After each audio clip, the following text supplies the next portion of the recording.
Hello students, welcome back to my channel Shubham lecturer. जितने भी student 24 फरवरी को 12th इंग्लिश का पेपर देने वाले हैं वो आज के इस वीडियो को शुरू से लेकर लास्ट तक देखेंगे, क्योंकि इस वीडियो में मैं आपको बताऊंगा कि 12th इंग्लिश की कॉपी कैसे लिखें ताकि हम इंग्लिश में 100 में, ठीक है, 100 में 95 प्लस मार्क अचीव कर सके। देखिए स्टूडेंट, हमारा हिंदी का पेपर बहुत अच्छा गया है और शायद सभी स्टूडेंट हिंदी में 100 में 90 to 95 प्लस मार्क लेकर आएंगे, लेकिन अब बारी है इंग्लिश की। हमें इंग्लिश में भी 100 में 95 प्लस मार्क लेकर आना है। तो आज की इस वीडियो में मैं आपको बताऊंगा कि आपको कॉपी कैसे लिखनी है। देखिए पूरी कॉपी मैंने यहां पर ले रखी है। आपको स्टार्टिंग में अपना रोल नंबर कैसे भरना है, कैसे इंग्लिश की कॉपी लिखनी है, और अगर आपको इंग्लिश में कुछ भी नहीं पता या आपकी तैयारी बहुत कम हुई है तो आप कैसे अच्छे नंबर से पास हो सकते हैं। देखिए स्टूडेंट, मैंने यहां पर पूरी कॉपी लिखी है जैसे आपको बोर्ड एग्जाम में जाकर लिखना है। कितना सुंदर यहां पर कॉपी लिखा गया है, ऐसे सेम अगर आप लिखेंगे। देखिए पूरी कॉपी मैंने लिख रखी है, जितने भी आपका इंग्लिश का पेपर होता है, ठीक है, जितने भी टॉपिक होते हैं सब कुछ मैंने स्टेप बाय स्टेप यहां पर लिख रखा है, ठीक है। देखिए सब कुछ, पूरा ग्रामर सेक्शन पूरा इसमें मैंने लिख रखा है। और ये जो आपका पेपर है, ये देखिए, ये क्लास 12 इंग्लिश का एक पेपर है। इस पूरे पेपर को मैं इस वीडियो में सॉल्व कराऊंगा, और अगर आप भी ऐसे ही जाकर 12th इंग्लिश के पेपर को सॉल्व करके आएंगे तो 100 में 95 प्लस आप लेकर आएंगे। तो आज के इस वीडियो को शुरू से लेकर लास्ट तक देखिएगा, क्योंकि हिंदी में तो हमने धमाका किया है, अब इंग्लिश के पेपर में आग लगा देंगे, यानी कि 95 प्लस मार्क लेकर आएंगे, ठीक है। तो पेपर आपका ऐसे ही रहेगा। देखिए आपको यहां पर अपना रोल नंबर लिखना होगा, यहां पर नाम लिखना होगा, ठीक है। ये आपका पेपर कोड ऐसे इंग्लिश रहेगा, ठीक है। मैक्सिमम मार्क आपका 100 नंबर का रहेगा, ठीक है। समय 3 घंटे 15 मिनट रहेंगे। लेकिन सबसे पहले हमें यह जानना जरूरी है कि हमें पेपर कैसे भरना होता है। देखिए ये आपका पहले कॉपी आपको दिया जाएगा, ठीक है, उसमें कैसे भरना होगा। वीडियो को आप लोग लाइक कर दीजिएगा, चैनल पर नए चैनल को भी सब्सक्राइब कर लीजिएगा, ठीक है, ताकि सभी वीडियो आपको टाइम से मिलते रहें। देखिए ऐसे आपका कॉपी रहेगा। सबसे पहला पेज जो होगा वो कुछ इस प्रकार से रहेगा। आपने हिंदी में पेपर दिया है, आपको पता होगा, ठीक है। देखिए सबसे पहले आपको परीक्षार्थी का अनुक्रमांक यानी कि अपना रोल नंबर भरना है, जैसे मैंने यहां पर भरा है 2154611315, ठीक है। फिर परीक्षार्थी का अनुक्रमांक आपको लिखना है शब्दों में। देखिए स्टूडेंट ध्यान रखिएगा, बहुत सारे स्टूडेंट कह रहे थे सर इंग्लिश की कॉपी कैसे भरेंगे, तो ऐसे ही भरना है, ठीक है। कैसे बना, देखिए आपको अपना रोल नंबर शब्दों में लिखना 2154611315, ठीक है। ऐसे आपको अपना रोल नंबर लिखना है, ठीक है। नाम इसमें कहीं नहीं लिखना होता। उसके बाद में विषय, अगर विषय लिखा जाएगा तो इंग्लिश लिखना है आपको, इंग्लिश में, ठीक है। प्रश्न पत्र में ओनली लिख देना है, यानी कि केवल प्रश्न पत्र है। फिर आपको प्रश्न पत्र पर अंकित संकेतांक यानी कि पेपर कोड लिखना होगा। जैसे देखिए इस पेपर का कोड है 316 REE, ठीक है। तो ऐसे आपको इसमें पेपर कोड भर देना 316 REE। आपको परीक्षा का दिन लिखना है, जैसे मंडे को मान लीजिए परीक्षा, तो मैंने मंडे लिख दिया। दिन मतलब मैं डेमो के लिए बता रहा हूं, किसी भी दिन परीक्षा हो इससे मुझे मतलब नहीं है, ठीक है। बाद में कमेंट मत कीजिएगा। देखिए परीक्षा का तिथि 24/2/2023 को परीक्षा है, ठीक है। अब केंद्र का नाम मैंने दीनदयाल इंटर कॉलेज गोंडा रख दिया है। देखिए आप में जो आपका स्कूल है, जहां पर आपका सेंटर गया है, उसको यहां पर लिखना होगा, ठीक है। तो इस प्रकार से आपको फर्स्ट पेज भरना होता है। अब आते हैं पेपर पर और इसको सॉल्व करते हैं, क्योंकि 3 घंटे 15 मिनट का हमारे पास समय रहेगा। 3 घंटे 15 मिनट में हमें पूरे पेपर को सॉल्व करना होगा। पूरा पेपर सॉल्व करेंगे तभी 100 में 95 प्लस लेकर आएंगे। देखिए यहां पर इंस्ट्रक्शन दिया रहेगा कि 15 मिनट आपको प्रश्न पत्र पढ़ने के लिए दिए गए हैं, सभी क्वेश्चन करने अनिवार्य हैं, और जो क्वेश्चन जितने नंबर का है उसके सामने लिखा हुआ है। जैसे देखिए सेक्शन ए, हमारा जो इंग्लिश का पेपर होगा वो मैंने आपको पहले ही बता दिया था कि 4 सेक्शन में डिवाइड होगा। Section A, section B, section C और सेक्शन डी, ठीक है। सेक्शन ए आपका होगा पैसेज रीडिंग, ठीक है। रीडिंग में क्या होगा, एक आपको पैसेज दे दिया जाएगा, इसके नीचे 5 क्वेश्चन दिए जाएंगे, पांचों का आंसर लिखिए, 15 नंबर ले जाइए, ये 15 नंबर का रहेगा, ठीक है। जैसे देखिए अभी हम देखेंगे कैसे लिखना है। देखिए read the following passage carefully and answer the question that follow. ये आपको एक पैसेज दे दिया गया। अब हमें कॉपी में लिखना कैसे, चलिए देखते हैं। तो देखिए स्टूडेंट, सबसे पहले आपको यहां पर डालना है हेडिंग सेक्शन ए। देखिए कोई जरूरी नहीं, अगर आपको सेक्शन बी पहले पता है तो आप सेक्शन बी भी लिख सकते हैं, ठीक है। लेकिन हमें सेक्शन ए पता है तो सेक्शन ए रीडिंग डालेंगे, क्योंकि सेक्शन ए जो आपका होता है ये रीडिंग होता है, ठीक है। अब हमें डालना है, देखिए क्वेश्चन नंबर 1 का हम आंसर लिखेंगे तो यहां पर डालेंगे आंसर ऑफ क्वेश्चन 1, यानी कि क्वेश्चन 1 का आंसर हम लिख रहे हैं। ठीक है, ये देखिए हमने लिख दिया। ठीक है, आंसर ऑफ क्वेश्चन 1। फिर आपको क्या करना है, देखिए यहां पर ये आपको पैसेज दिया गया है, आप चाहें तो इसको ऐसे भी लिख सकते हैं, लाइफ लिखकर डॉट डॉट करके लिख देना है मायरेकल्स। ठीक है, ऐसे लिख देना है, यहां पर लिख दीजिएगा ऊपर। ठीक है, लाइफ डॉट डॉट डॉट करके मायरेकल लिख देना है। फिर देखिए आपको ABCD करके आंसर लिखना है। जैसे देखिए इसके नीचे 5 क्वेश्चन है, ABC, और इधर पढ़ते हैं हम पेज। ठीक है, देखिए DE। ठीक है, 5 क्वेश्चन है, एक क्वेश्चन के लिए 3 नंबर, 5 क्वेश्चन के लिए 15 नंबर आपको मिलेंगे। तो देखिए हम सबसे पहले आंसर लिख रहे हैं क्वेश्चन नंबर A का। ठीक है, हाउ इज मैंस लाइफ। देखिए इन सब क्वेश्चन का आंसर इसी पैसेज में मिल जाएगा, डरिएगा मत, इंग्लिश का पेपर इजी आएगा, टेंशन नहीं लेना है। ये जो क्वेश्चन है, जो पैसेज वाला होता है अनसीन पैसेज, इस क्वेश्चन का आंसर इसी में लिखा रहता है। ठीक है, समझ में आया। देखिए हाउ इज मैंस लाइफ, तो मैंने यहां पर ए करके आंसर लिख दिया। ए, देखिए ए का आंसर लिख रहे हैं, तो men's life is not easy, it is full of danger, difficulties and risk. देखिए यहां पर आंसर दिया गया है, देखिए it is full of danger and difficulties. ठीक है, तो ऐसे आपको सब कुछ आंसर इसी पैसेज में मिल जाएगा। फिर देखिए हम बी वाला आंसर लिखेंगे, what should be do to succeed in life. तो देखिए यहां पर लिखा है मैंने, to succeed in life be should take risk and sacrifice comfort. ठीक है, तो इन सब का आंसर हमें इसी में मिल जाएगा, कोई भी प्रॉब्लम नहीं है। ठीक है, समझ में आया। तो ये आपका हो जाएगा दूसरा क्वेश्चन। सी वाला देखिए ऐसे ABCDE करके आपको आंसर लिखना है, 3-3 नंबर आपको मिलेंगे। क्वेश्चन बिल्कुल भी नहीं उतारना, ये गलती नहीं करना। सी देखिए, who are frightened by petty difficulties. ठीक है, यानी कि कौन छोटे छोटे कठिनाइयों से कौन डर जाते हैं। तो देखिए weakers heart who are not prepare to take risk are frightened by petty difficulties. ठीक है, तो ऐसे आंसर, मतलब मेरे इस वीडियो को बनाने का पर्पस है कि आप ये जान सके कि हमें कॉपी लिखना कैसे है और कैसे हम फुल मार्क्स ला सकते हैं। ठीक है, इंग्लिश में 100 में 95 प्लस। ठीक है, ये मेरा पर्पस है। इसका हिंदी मीनिंग भी मैं आगे बताऊंगा, मैंने पहले भी बता रखा है। देखिए डी वाला देखिए, what do brave hearts achieve, यानी कि जो बहादुर दिल वाले होते हैं वो क्या प्राप्त करते हैं। तो देखिए brave heart achieve fame and honour, यानी कि बहादुर दिल वाले क्या प्राप्त करते हैं, प्रसिद्धि और सम्मान प्राप्त करते हैं। अब देखिए ई वाला हमारा है, ये वोकेबुलरी होगा। देखिए Which word in the passage is the opposite of artificial, यानी कि पैसेज में ऐसा कौन सा वर्ड है जो आर्टिफिशियल का अपोजिट है,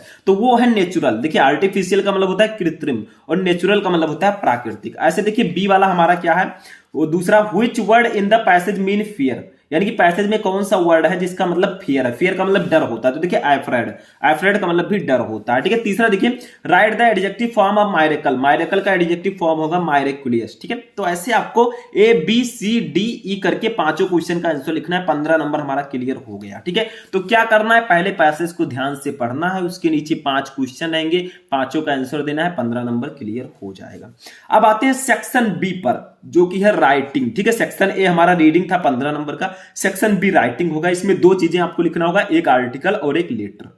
ठीक है, एक आर्टिकल के लिए 10 नंबर, लेटर के लिए भी 10 नंबर। जैसे देखिए, right an article on any one of the following topics in about 100 to 150 words, यानी कि इन तीनों में से किसी एक पर आपको आर्टिकल लिखना है 100 से 150 वर्ड में। चाहे आप राइजिंग प्राइसेस पर लिखिए, चाहे सोशल एविल्स पर लिखिए, चाहे इंपॉर्टेंस ऑफ गेम्स पर लिखिए, तीनों में से किसी एक पर लिखना है। तो चलिए देखते हैं।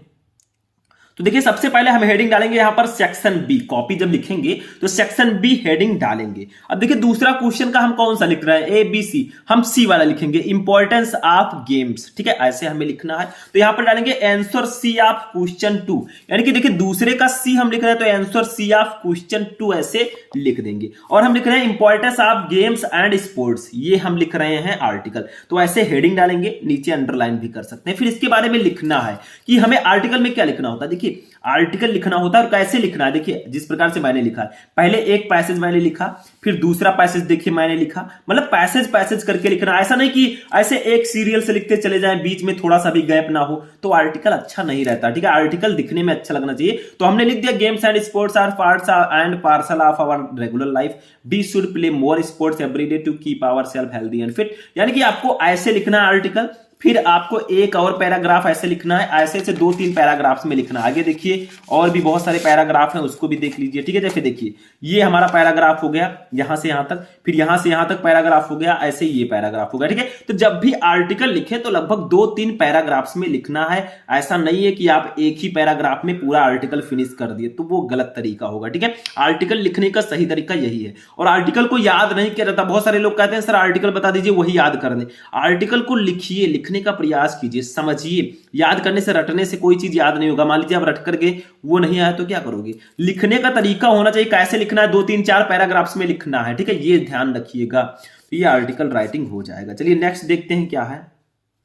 अब देखिए इसी में चौथा क्वेश्चन हमारा क्या है, तीसरा क्वेश्चन देखिए। अब लेटर राइटिंग आता है, देखिए write a letter to the editor of national daily conveying your concern on growing prices of diesel and petrol. और लगा है write a letter to the principal of your college requesting him to arrange a football match. यानी कि दोनों में से किसी एक टॉपिक पर आपको आर्टिकल्स लिखने हैं, लेटर लिखना है। तो मैं लिखना चाहता हूं इस वाले पे, देखिए और लगा है, दोनों में से किसी एक पर लिखना है। तो हमें लिखना है write a letter to the principal of your college requesting him to arrange a football match. यानी कि अपने कॉलेज के प्रिंसिपल को एक पत्र लिखिए ताकि वो एक फुटबॉल मैच अरेंज करें, ठीक है। तो हम ये देखिए ऐसे लिखना है। जैसे तीसरे क्वेश्चन का आंसर लिख रहे हैं तो यहां पर लिखेंगे, क्या लिखेंगे हम, जैसे हम लिख रहे हैं इसको, ठीक है। तो ये हम लिखेंगे इस पर, चलिए तीसरे पर हम तीसरे का ये वाला लिखेंगे, ये नहीं लिखेंगे। देखिए write a letter to the editor of national daily conveying your concern on growing prices of diesel and petrol. हम इसको लिख रहे हैं, ठीक है। क्या करेंगे, इसको लिखेंगे। यानी कि आपको नेशनल डेली के एडिटर को एक पत्र लिखना है ताकि वो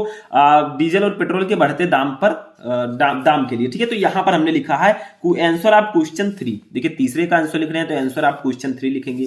फिर देखिए राइट ये लेटर टू द एडिटर। अब हम एडिटर को लेटर लिख रहे हैं तो लिखेंगे a letter to the editor, ठीक है। फिर हम लेटर ऐसे लिखेंगे, पहले तो हम पता लिखेंगे 15 मॉल रोड आगरा फरवरी 24 2000XX, 23 नहीं लिखेंगे, ठीक है। टू द एडिटर, फिर देखिए पहले हम लिखेंगे कि कहां लिख रहे हैं, फिर लिखेंगे किसे लिख रहे हैं, तो to the editor the Indian Express New Delhi. फिर हमें लिखना है कि किस सब्जेक्ट पर लिख रहे हैं, किस टॉपिक पर लिख रहे हैं हम, तो growing prices of diesel and petrol. यानी कि पेट्रोल और डीजल के बढ़ते दाम पर हम लिख रहे हैं पत्र, ठीक है। तो अब हम लिखेंगे सर लिखकर अपने प्रॉब्लम को लिखेंगे। देखिए this letter to your esteemed daily in intended to express my concern over the issue of excessive increase in daily transport expenses due to abnormal hikes in petrol and diesel prices. So through this letter in the column of your newspaper, I want to appeal to the government to immediately control the fuel prices to give some sign of relief to the citizen of our country. Yours sincerely ABC। यानी कि जब भी आप letter लिखें, जैसे हमने editor के लिए लेटर लिखा है, दोनों में से जो भी आप लिखेंगे, जैसे कंप्लेन लेटर लिखेंगे तो हम कंप्लेन लेटर, ठीक है। तो देखिए पहले आप लेटर कहां लिख रहे हैं उसको लिखना है, किसको लिख रहे हैं उसको लिखना है, सब्जेक्ट क्या है, किस विषय पर पत्र लिख रहे हैं उसको लिखना है, फिर सर करके अपने प्रॉब्लम को बताना है, लास्ट में योर सिंसियरली ABC लिख देना है, नाम नहीं लिखना, ठीक है। तो ये आपका लेटर राइटिंग हो जाएगा। तो ये सेक्शन बी भी हमारा क्लियर हो गया। सेक्शन सी देखते हैं। देखिए कितने नंबर के टॉपिक क्लियर हुए, 20 ये और 15, 35 नंबर के टॉपिक क्लियर हो गए। सेक्शन सी है ग्रामर, ये आता है कितने नंबर का, 25 नंबर का। तो चलिए इसको भी देखते हैं। अब देखिए आता है सेक्शन सी ग्रामर। ग्रामर में कैसे, पहले तो हम हेडिंग डालेंगे सेक्शन सी ग्रामर, ठीक है, ऐसे डाल दिया हमने। अब देखिए क्वेश्चन नंबर 4 का आंसर लिख रहे हैं तो लिखेंगे आंसर ऑफ क्वेश्चन 4।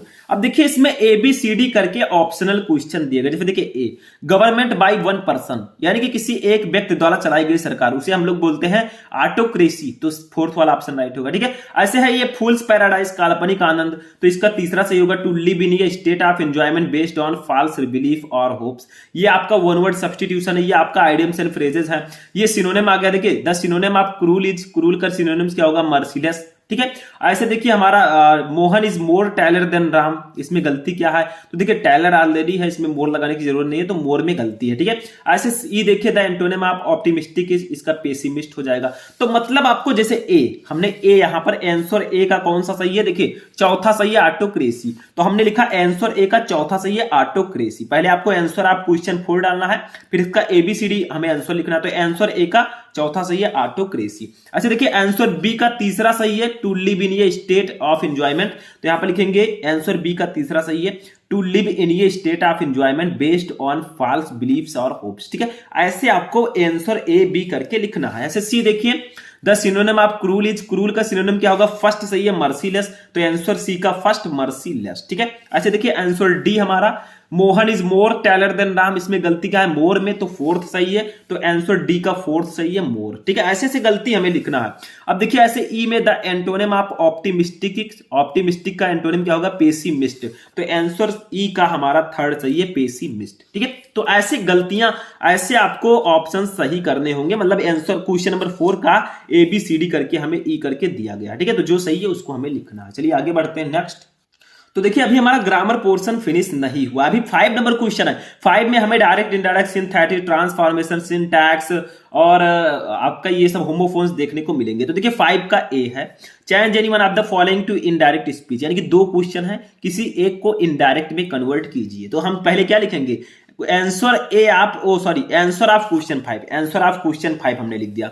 अब देखिए इसमें A B C D E करके दिए गए हैं, तो पहले आंसर ए लिखेंगे। देखिए आंसर ए, इसका कौन सा कर रहे हैं? हम फर्स्ट कर रहे हैं। ठीक है, my mother sad mine is mortar, तो इसको हम इनडायरेक्ट में बदल रहे हैं, तो लिख देंगे फर्स्ट। आंसर ए का फर्स्ट कर रहे हैं, अगर सेकंड आप करते तो यहां पर सेकंड लिखते। ठीक है, तो फर्स्ट कर रहे हैं, my mother sad that the mine is mortar. देखिए यहां पर टेंस में कोई परिवर्तन मैंने नहीं किया, इज वाज में बदल जाना चाहिए, लेकिन देखिए ये हमेशा सत्य रहने वाली बात है, तो जो सदा सत्य रहने वाली बात होती है या ऐतिहासिक तथ्य होता है उसके टेंस में हम कोई परिवर्तन नहीं करते। तो my mother sad that mine is mortar हो गया आंसर बी। अब देखिए इसमें एक ही करना था, हमने एक कर दिया। अब बी वाला देखिए, combine any one of the following as directed, यानी कि दोनों में से किसी एक को कंबाइन करना है जो ब्रेकेट में दिया गया है उसी के अनुसार, ये सिंथेसिस है। जैसे देखिए फर्स्ट है, owing to his illness he could not go to college, यानी कि अपनी बीमारी के कारण वह कॉलेज नहीं जा सका, इसको कॉम्प्लेक्स में बदलना है। तो यहां पर लिख देंगे आंसर बी का first, he could not go to college because he was ill, यानी कि वो कॉलेज नहीं जा सका क्योंकि वह बीमार था। बस हो गया, सिंपल सा है। आंसर नंबर सी देखिए, change any one of the following as directed, यानी कि आपको इन दोनों में से किसी एक को डायरेक्टेड जो ब्रेकर में दिया गया उसी के अनुसार हमें ट्रांसफॉर्म करना है। जैसे देखिए he could read the English book, ठीक है, ये मान लीजिए हमें करना है। ठीक है, तो हम इसमें दूसरा करेंगे, देखिए ये वाला करेंगे क्योंकि फर्स्ट वाला अब हमें मान लीजिए दूसरा पता है तो दूसरा कर देंगे। Mumbai is the best city in India, Mumbai Bharat का सबसे अच्छा शहर है, इसको कॉम्परेटिव डिग्री में बदलना है, यानी कि ये सुपरलेटिव डिग्री में है। ठीक है, तो ऐसे लिख देंगे मुंबई इज, देखिए आंसर सी का दूसरा कर रहे हैं तो 2 लिख देंगे, Mumbai is better than any other city in India, ये सही है। ठीक है, ऐसे आंसर डी देखिए, correct any one of the following sentences, इन दोनों में से किसी एक सेंटेंस को करेक्ट करना, इसमें गलती है, यानी कि ये सिंटैक्स है। ठीक है, तो हमें देखिए हिज हेयर्स आर ब्लैक, ये वाला मान लीजिए हम सही करना चाहते हैं तो लिखेंगे हिज हेयर इज ब्लैक। ठीक है, देखिए हेयर के साथ हम हेयर्स नहीं लिखेंगे, ना ही आर लगाएंगे, हिज हेयर इज ब्लैक। ऐसे आंसर ई देखिए क्या है, देखिए use any one of the following pairs of word in your own sentence to make the difference in their meaning clear. ठीक है, यानी कि ये होमोफोन्स है, 2 दिए गए हैं, 2 में से किसी एक को हमें क्या करना है। जैसे देखिए अल्टर अल्टर, ठीक है, दोनों का मीनिंग लिखना है और इसका सेंटेंस में यूज करना है। तो देखिए इस अल्टर का हमें सेंटेंस में यूज हमने कर दिया, you should not alter anything in whatever you have written. ठीक है, ऐसे अल्टर मतलब दोनों को आपको वाक्य प्रयोग कर देना ताकि इनका मीनिंग क्लियर हो सके। बस हो गया। ठीक है, तो ये भी हमारा हो गया। अब देखिए ग्रामर में एक चीज और आता है, translation, Hindi to English translation. जैसे देखिए ये हमें दिया गया है, चलिए इसको सॉल्व करते हैं। अब देखिए नेक्स्ट क्वेश्चन हमारा क्वेश्चन नंबर 6 देखिए, translate the following passage into English. ये आपका दिया गया है, नवयुवक अपने देश की सेवा करने हेतु अति उत्साहित होते हैं, देश की दशा सुधारने हेतु प्रत्येक नवयुवक के सहयोग व सेवा की आवश्यकता है, हमारा साधारण किताबी ज्ञान विशेष उपयोगी नहीं है, निर्धन किसान यह जानना चाहता है कि वह अच्छी फसल कैसे उत्पादित करे, देश के नवयुवकों की जिम्मेदारी है कि वे अपने देश की सेवा सच्चे मन से करें, तभी हमारा देश एक विकसित देश बन सकेगा। ठीक है, तो हमें करना क्या है, देखिए यहां पर हिंदी टू इंग्लिश ट्रांसलेशन है, तो पहले तो क्वेश्चन नंबर 6 डालेंगे, आंसर आप क्वेश्चन 6। ठीक है, ऐसे लिख देंगे। फिर हमें इस पैसेज को सॉल्व करना है, तो लिखेंगे नवयुवक डॉट डॉट करके बन सकेगा, तो नवयुवक अपने डॉट डॉट करके देश बन सकेगा। फिर ऐसे इंग्लिश ट्रांसलेशन आपको हेडिंग डालना है। फिर ये जो आपका हिंदी वाला पैसेज है इसको इंग्लिश में ट्रांसलेट कर देना, जैसे मैंने किया है। ठीक है, मैंने लिखा है उसी हिंदी को इंग्लिश में। अब देखिए वहां पर तो आपको करना होगा। ठीक है, मैं तो करने आऊंगा नहीं, तो देखिए Youths appear very excited to serve their country. The cooperation and service of every youth is needed to improve the condition of the country. Our simple bookish knowledge is not particularly useful. The poor farmer wants to know how to produce a good crop. It is the responsibility of the youth of the country to serve their country with a true heart. Only then our country can become a developed country. ठीक है, तो ऐसे आपको इसमें लिखना होता है section C में हिंदी टू इंग्लिश ट्रांसलेशन। तो सेक्शन सी भी हमारा फिजिक्स हुआ 15 मार्क्स का, यानी कि हमारा टोटल 60 नंबर का पेपर कंप्लीट हो चुका है। अब सेक्शन डी पर आते हैं, जो 40 नंबर का क्वेश्चन इसमें से आएगा। ठीक है, इसमें क्या करना होता है, जैसे पहले प्रोज के क्वेश्चन रहेंगे, 2 शॉर्ट आंसर, एक टाइप क्वेश्चन, एक लॉन्ग क्वेश्चन, फिर पोएट्री के रहेंगे एक स्टैंजा एक सेंट्रल आइडिया, फिर सप्लीमेंट्री के रहेंगे 2 शॉर्ट आंसर और एक लॉन्ग क्वेश्चन। तो पहले देखिए prose, answer the following question in about 40 word each, यानी कि ए वाला हमें दिया गया what happened to the rat trap seller in the woods. ठीक है, ये आप जानते हैं तो इसको कर लीजिए, यानी कि जो चूहेदानी बेचने वाले के साथ जंगल में क्या हुआ, या और लगा है ये नहीं पता तो इसको कीजिए why did Gandhi ji child the lawyer. ठीक है, तो दोनों में से किसी एक को कीजिए। तो पहले हम चलिए हेडिंग डालते हैं। तो देखिए सबसे पहले हम हेडिंग डालेंगे यहां पर सेक्शन डी लिटरेचर। ठीक है, क्योंकि सेक्शन डी देखिए यहां पर सेक्शन डी लिटरेचर है। फिर हमें 7 नंबर का क्वेश्चन का आंसर लिखना है, तो लिखेंगे आंसर ऑफ क्वेश्चन 7। देखिए आंसर ऑफ क्वेश्चन 7, अब इसका ए हमें करना है तो यहां पर डालेंगे आंसर ए। ठीक है, अब हम ये वाला क्वेश्चन करें what happened to the rat trap seller in the woods. ठीक है, इसको हम कर रहे हैं तो लिखेंगे, देखिए after stealing the crofter's monkey the pedlar avoided the road and walk through the forest. Soon the night fell and he could not find his way out.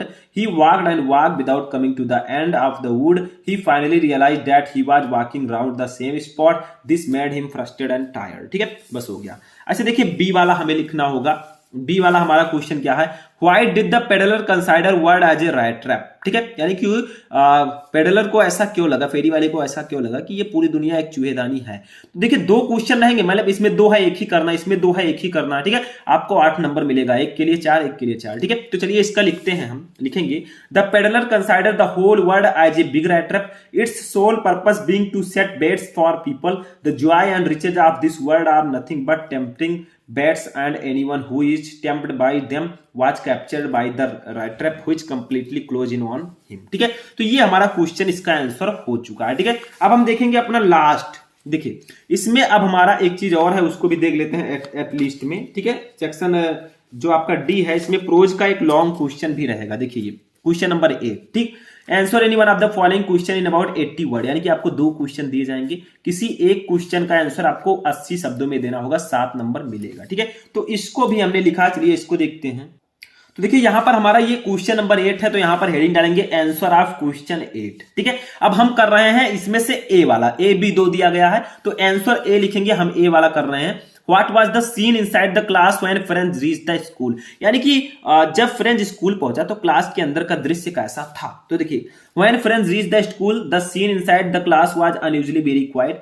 Usually when school began, there was a great bustle which could be heard out in the street. He saw his classmates had already taken their places and his teacher M. Himmel was walking up and down with his terrible iron ruler under his arms. Franz had to open the door and go to in before everybody. He was very blushed and frightened, but when M. Himmel saw him, he said very kindly, "Go to your place quickly, little Franz. We are beginning without you." Franz jumped over the bench and sat down. He noticed that his teacher had put on his beautiful clothes. ठीक है, तो ऐसे आपको लिखना होगा, ये समझ में आया। तो पोएट्री जो हमारा प्रोज सेक्शन है वो कंप्लीट होता है। अब आते हैं क्वेश्चन नंबर 9 पर। ये पोएट्री है, इसमें 10 नंबर के क्वेश्चन आएंगे, 6 नंबर का स्टैंजा होगा, 4 नंबर का आपका होगा सेंट्रल आइडिया। ठीक है, चलिए इसको लिखते हैं। तो देखिए स्टूडेंट, जब 9 नंबर का आंसर लिखेंगे तो हमें पहले लिखना होगा आंसर ऑफ क्वेश्चन 9। ठीक है, अब हम कर रहे हैं इसको ए थिंग, फिर डॉट डॉट करके आपको क्वाइट ब्रीथिंग लिख देना है। देखिए ए thing of beauty dot dot करके ब्रीदिंग हमने लिख दिया है, ताकि एग्जामिनर जान सके कि हाँ यही पैसेज मैंने किया है। ठीक है, अब डालेंगे हेडिंग। देखिए इसके नीचे देखिए क्वेश्चन, ये आपका एक स्टैंजा है, a thing of beauty is a joy for ever, its loveliness increasing it will never pass into nothingness but will keep a bower quiet for us and sleep, full of sweet dreams and health and quite breathing. ठीक है, ये इतना दिया गया। इसके नीचे 3 question है। First है how does a think of beauty make a lasting impression. तो पहले तो आपने ऐसे ऑर्डर करके लिए, फिर आंसर ए बी सी करके आपको लिख देना। देखिए ए बी सी है तो आंसर ए करना है, फिर लिखना है। जैसे इसका answer beauty makes a permanent impression on our minds as it remains fresh in our memory. In fact the impact of the beauty of nature increases with the passage of time. ठीक है, तो ऐसे लिख देना है। मतलब इसका आंसर मैं अभी बता रहा हूं कि आपको लिखना कैसे। बाकी जितने भी स्टैंजा हैं, इंपॉर्टेंट क्वेश्चन है, सब कुछ मैं हिंदी मीनिंग के साथ सॉल्व करवा चुका हूं और आगे भी करवाऊंगा। ठीक है, बी देखिए how does the loveliness of beauty increase. तो लिख दीजिए इसका answer beautiful thing make an ever lasting impression on man's mind and soul, recalling a beautiful thing only increase its beauty with the passage of time. ठीक है, ऐसे C देखिए what does the poet mean by but will keep ye war quiet for us. ठीक है, तो इसका भी लिख दीजिए ऐसे आंसर नंबर सी करके। मतलब ऐसे आपको इसमें लिखना होगा। ठीक है, आगे देखते हैं पोएट्री में एक और चीज है, उसको भी देख लेते हैं। ठीक है, वो क्या है आपका सेंट्रल आइडिया है। ठीक है, क्या है सेंट्रल आइडिया। तो इसका भी आंसर डालेंगे, यानी कि क्वेश्चन नंबर डालेंगे जैसे इसमें मैंने डाला है। चलिए देखते हैं। तो देखिए ये हमारा क्वेश्चन नंबर 10 है, right the central idea of any one of the following poems. यानी कि 3 पोएम है। ए है कीपिंग क्वाइट, बी है माई मदर एट 66, सी है ऑन्ट जेनिफर्स टाइगर।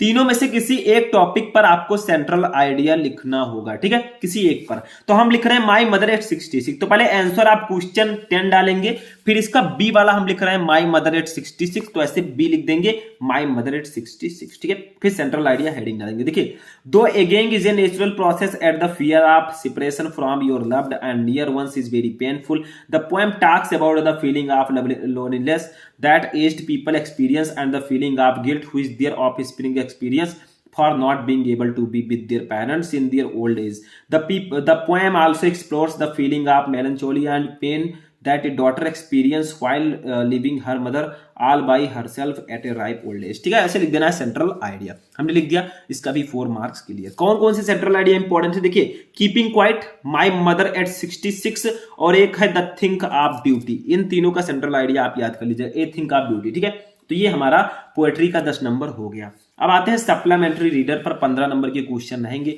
सेम आपका प्रोज की तरह रहेगा। पहले तो 2 शॉर्ट आंसर टाइप क्वेश्चन करना होगा, फिर एक लॉन्ग क्वेश्चन। देखिए आंसर क्वेश्चन नंबर 11 है, answer the following question in about 40 words each. ठीक है, देखिए यहां पर है how did Charlie enter the third level, या फिर और लगा है why did the tiger king decide to marry, यानी कि टाइगर किंग ने शादी का निर्णय क्यों किया। तो देखिए इसका आंसर चलिए देखते हैं। तो देखिए क्वेश्चन नंबर 11 ये हमारा है, तो इसका ए देखिए, मान लीजिए हमें करना है पहले डालेंगे आंसर आप क्वेश्चन 11 हम डालें, फिर ए का हमें करना है ये वाला कर रहे हैं, why did the tiger king decide to marry. तो लिखेंगे आंसर ए लिखेंगे, the tiger king suddenly decided to marry because firstly he was of marriageable age and secondly he wanted to kill 30 more tigers in his father-in-law's estate in order to complete the tally of 100 tigers. For this reason he wished to marry a girl in the royal family of a state with a large tiger population। ठीक है, ऐसे लिख देना है। Answer B देखिए, why was Derry impressed by Mr. Lamb, और 2 question इसमें भी एक करना है, तो मैं पहला कर देता हूं, यानी कि डेरी जो है मिस्टर लैम्ब से क्यों प्रभावित थे। तो the following qualities of Mr Lamb attracted Derry towards him. First he inspire dairy to face the world, यानी कि जो कुछ ऐसी क्वालिटी थी मिस्टर लैम्ब में जो डेरी को इंस्पायर करती थी। सबसे पहला था ही inspire dairy to face the world, सबसे पहले वो कहता था कि तुम इस संसार का सामना करो। ठीक है, secondly he advises Derry to stop crying on what people say about his face, और दूसरा वो सलाह देता था कि लोग तुम्हारे फेस के बारे में क्या कहते हैं उसके लिए रो मत। ठीक है, third he is always cheerful and tries to comfort other. ठीक है, तो ये आपका हो जाएगा आंसर बी। अब आते हैं अपने लास्ट क्वेश्चन पर इंग्लिश के पेपर का, जो 12 नंबर होगा। ये सप्लीमेंट्री रीडर का लॉन्ग क्वेश्चन होगा। Answer any one of the following question in about 80 word, 7 number इसके लिए मिलेगा। जैसे आपको 2 क्वेश्चन दिए जाएंगे, किसी एक क्वेश्चन का आपको 80 वर्ड में आंसर देना होगा। जैसे देखिए Who was the Tiger King? Why was he named as the Tiger King? यानी कि टाइगर किंग कौन था, उसका नाम टाइगर किंग क्यों पड़ा। तो इसको आंसर कैसे लिखेंगे चलिए देखते हैं। तो देखिए सबसे पहले हम हेडिंग डालेंगे आंसर आप क्वेश्चन 12, क्योंकि 12 नंबर क्वेश्चन का हम आंसर लिख रहे हैं। देखिए ये 12 नंबर क्वेश्चन है, तो इसका ए मान लीजिए हमें पता है ये वाला, who was the tiger king, why was he named as the tiger king. दोनों में से जो आपको पता होगा वो आपको लिखना होगा। तो देखिए the Maharaja of Pratibandhapuram was the tiger king, his other name was his highness Zamindar General Khiledar Major, Satyagraha, Samhari, Maharaja Dhiraj, Vishwas, ठीक है, भुवना, सम्राट, बहुत बड़ा है सर जिलानी जंग बहादुर, MAD, ACT और CRK, but his name is often shortened to the Tiger King. He got the name of Tiger King because when he was born, the astrologers foretold that his death would come from a tiger. When the Tiger King came at the age of 20 years old, he came to know about his prophecy. There were many forests in his state. The Maharaja started tiger hunting. He was thrilled beyond the measure when he killed the first tiger. ठीक है, तो इस प्रकार से आपको इसमें लिखना होगा। तो यहीं पर जो हमारा पूरे इंग्लिश का पेपर है वो फिनिश होता है, यानी कि पूरे इंग्लिश का पेपर फिनिश हो चुका है, लॉन्ग क्वेश्चन हो चुका है। तो टोटल जो आपका पेपर है वो कितने नंबर का होगा? टोटल 100 नंबर का होगा। ठीक है, तो इस प्रकार से आपको लिखना होगा अपनी कॉपी में, तभी आप 100 में 95 प्लस लेकर आएंगे इंग्लिश की कॉपी में। ठीक है, तो इस तरह से आपको लिखना है। ठीक है, तो आज का ये वीडियो यहीं पर फिनिश होता है। मैंने बताया सेक्शन ए आपका और section B, section C, section D, 4 section होते हैं। सेक्शन ए 15 नंबर का, सेक्शन बी आपका 20 नंबर का, सेक्शन सी 25 नंबर का और सेक्शन डी 40 नंबर का, यानी कि टोटल 100 नंबर का ये पेपर होगा। ठीक है, 100 मार्क्स का। ठीक है, तो इस प्रकार से आपका पूरा पेपर होता है, ऐसे आपको सॉल्व करना होता है। एक आइडिया मैंने बता दिया। आई होप कि आपको अगर इंग्लिश का पेपर आएगा 24 फरवरी को, आप लोग अच्छे से लिख कर आएंगे। कैसे लिखना होता है, कैसे भरना होता है कॉपी, सब कुछ मैंने आपको बता दिया। ठीक है, इस तरह से लिख कर आओगे तो फुल में फुल मार्क्स आपको मिलेंगे, एक भी नंबर आपका नहीं कटेगा, लेकिन ध्यान से आपने समझा होगा तब। ठीक है, कॉपी कैसे लिखें, इंपॉर्टेंट क्वेश्चन कौन कौन से हैं, सब कुछ मैं आपको ऑलरेडी पहले भी बता चुका हूं। ठीक है, तो आप लोग उसको जाकर देख सकते हैं और जितने भी इंपॉर्टेंट क्वेश्चन इंग्लिश में है वो मैं आपके लिए लाता रहूंगा। ठीक है, रेगुलर आपको वीडियोस मिलते रहेंगे, बस आप लोग वीडियो को लाइक कीजिएगा, चैनल पर चैनल को सब्सक्राइब कर लीजिएगा। तो चलिए मिलते हैं नेक्स्ट वीडियो में नेक्स्ट टॉपिक के साथ, तब तक के लिए जय हिंद।